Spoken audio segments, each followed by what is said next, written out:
അപ്പോൾ ഇന്നത്തെ വിശേഷം നമ്മുടെ വർക്കിനെ കുറിച്ചല്ല കേട്ടോ. ഞാൻ ഇടയ്ക്കിടയ്ക്ക് ഓരോ ട്രെയിനിങ് പ്രോഗ്രാമിനുകൾ കമ്പനികളും വിളിക്കാറുണ്ട്.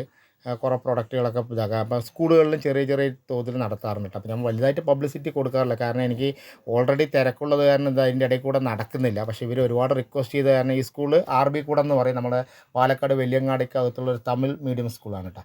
അപ്പോൾ സാറിൻ്റെ വീടൊക്കെ നമ്മളാണ് പണിയെടുത്തത്. അപ്പോൾ അവരെയൊക്കെ പരിചയമുണ്ട്. അപ്പോൾ ഇങ്ങനെ വന്നിട്ടൊരു ട്രെയിനിങ് പ്രോഗ്രാം കൊടുക്കണം. ബേസിക് ആയിട്ടുള്ള കുറച്ച് കാര്യങ്ങളെല്ലാം പറഞ്ഞു കൊടുത്തിട്ട് പിന്നെ അവർക്ക് എന്തെങ്കിലും നമ്മൾ സ്കൂൾ തലത്തിൽ ഒരു മേളയൊക്കെ കരകൗശല മേളയൊക്കെ സംഘടിപ്പിക്കുമല്ലോ. അപ്പോൾ അതിലൊക്കെ പങ്കെടുക്കാൻ വേണ്ടിയിട്ടാണെന്ന് പറഞ്ഞത്. ഞാനും തീർച്ചയായിട്ടും അതൊക്കെ സ്കൂൾ തലത്തിൽ പങ്കെടുത്താണ് എല്ലാ വർഷവും പ്രൈസൊക്കെ അടിക്കാറുണ്ടായിരുന്നു. അപ്പോൾ ഞാൻ വന്നു. മാഷന്മാർ നല്ലൊരു ഗംഭീര സ്വീകരണമൊക്കെ നമുക്ക് തന്നത്. എല്ലാവരും നല്ല കോപ്പറേഷൻ ആയിരുന്നു കേട്ടോ. എല്ലാ കുട്ടികളും അവിടെ പങ്കെടുത്തു. 10-50 കുട്ടികളോളം പഠിക്കുന്നുണ്ട് ആ സ്കൂളിൽ. തമിഴ് മീഡിയമാണ് കേട്ടോ.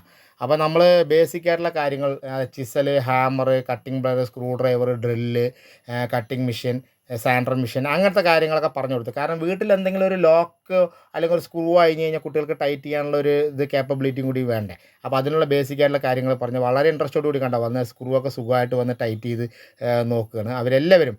ഇവരിപ്പോൾ സെലക്ട് ചെയ്ത ഞാൻ അതിൽ കുറേ വന്ന കുട്ടികളിൽ നിന്ന് ഒരു 7-8 പേരെ സെലക്ട് ചെയ്തു. ആ ചെറിയ പയ്യനൊക്കെ അടിപൊളി എക്സ്ട്രാ സ്മാർട്ടാണ്. നമ്മൾ എന്ത് പറയുന്നതും അതേപോലെ ചെയ്യുന്നുണ്ട്. അപ്പോൾ ഒരു 5-6 പേരിനെ നമ്മൾ സെലക്ട് ചെയ്തിട്ടുണ്ട്. അപ്പോൾ ഇവർക്ക് കരകൗശല മേഖലയിൽ എന്താണോ നമ്മൾ ഒരു പ്രൊഡക്റ്റ് ഉണ്ടാക്കാൻ പോകണം, ആ പ്രൊഡക്റ്റ് ഉണ്ടാക്കിയിട്ട് അവർക്ക് ഒരു നല്ല ട്രെയിനിങ് കൂടെ കൊടുത്തിട്ട് അത് ഒറ്റയ്ക്ക് ചെയ്യാനുള്ള ഒരു ഇതും കൂടി ചെയ്യണമെന്നാണ് അടുത്ത സ്റ്റേജ് ഇട്ട്. അപ്പോൾ ജസ്റ്റ് ഒരു ബിഗിനിങ് ആയിട്ട് എല്ലാ സാധനങ്ങളും പരിചയപ്പെടുത്തി നല്ല കോർപ്പറേഷനായിരുന്നു. അവർ നല്ല സഹകരണമായിരുന്നു കേട്ടോ. എല്ലാവരും നല്ല ശ്രദ്ധയോടുകൂടി കേട്ടു. അപ്പോൾ നമുക്ക് ഒരുപാട് കാര്യങ്ങളൊന്നും പറഞ്ഞ് കുട്ടികളെ കൺഫ്യൂഷൻ ആക്കേണ്ട കാര്യമൊന്നുമില്ല. ബേസിക് ആയിട്ടുള്ള കാര്യങ്ങളൊക്കെ പറഞ്ഞ് ഇതാക്കി. അപ്പോൾ ഇങ്ങനെ നല്ല നല്ല പരിപാടികളിൽ പങ്കെടുക്കാൻ നമുക്കും ഇൻട്രസ്റ്റ് ഉണ്ട്. കാരണം നമ്മൾ ചെയ്യുന്ന തൊഴിൽ മറ്റുള്ളവർക്ക് പറഞ്ഞു കൊടുക്കുക എന്ന് പറഞ്ഞാൽ അതിൽ പരം സന്തോഷം വേറെ ഇല്ലല്ലോ. അപ്പോൾ എന്തായാലും RB കൂടം സ്കൂളിലെ എല്ലാ എല്ലാ സാറന്മാർക്കും ടീച്ചേഴ്സിനും പിന്നെ ഇതുപോലെ തന്നെ നമ്മുടെ കുട്ടികൾക്കും എല്ലാവർക്കും വളരെ വലിയ ഹൃദയം നിറഞ്ഞ ഒരു നന്ദി അറിയിക്കുകയാണ്. അപ്പോൾ എന്തായാലും ഇനിയും ഇതുപോലുള്ള പരിപാടികൾ നമ്മൾ സംഘടിപ്പിക്കും. കുട്ടികൾക്ക് വേണ്ട ട്രെയിനിങ് കൊടുക്കാൻ നമ്മളെപ്പോഴും തയ്യാറാണ് കേട്ടോ. അപ്പോൾ നമ്മുടെ തിരക്കുകൾ മാറ്റി വെച്ചിട്ട് നമ്മൾ എന്തായാലും ഇങ്ങനത്തെ പരിപാടികളുമായിട്ട് ഇനിയും മുന്നോട്ട് പോകുന്നതായിരിക്കും.